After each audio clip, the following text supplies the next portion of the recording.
Professor Yunus তো ব্যর্থ হলেন। উনি অনেক সংস্কার কাজে ইমপ্লিমেন্ট করতে পারেন নাই, দাম নিয়ন্ত্রণে আনতে পারেন নাই, উনি সিন্ডিকেট ভাঙতে পারেন নাই, উনি হাদি হত্যার বিচার করতে পারেন নাই।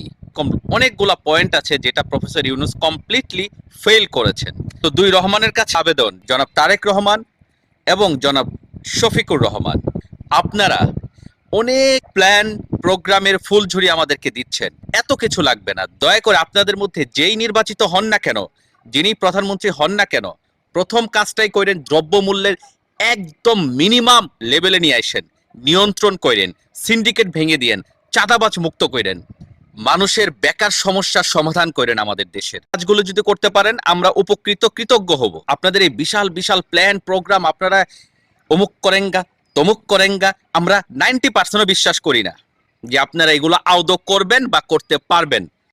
নির্বাচনের আগে মিথ্যা প্রতিশ্রুতি দেওয়া আমাদের দেশের জনপ্রতিনিধিদের একটা স্বভাব, আমরা এই হিসাবেই নিয়েছি। তবে আপনাদের দুইজনের কাছে আমাদের সাধারণ মানুষের আকুল আবেদন, দয়া করে আমাদেরকে দ্রব্যমূল্যের এই ঊর্ধ্বগতি, এই ইনফ্লেশন, এই প্রচণ্ড জনভোগান্তি থেকে মুক্তি দিয়েন। দুর্নীতির সিন্ডিকেটটা ভেঙে ধ্বংস করে দিয়েন।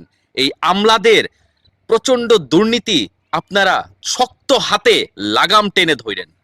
ইফ ইউ ক্যান, আমরা কৃতজ্ঞ থাকব। ধন্যবাদ।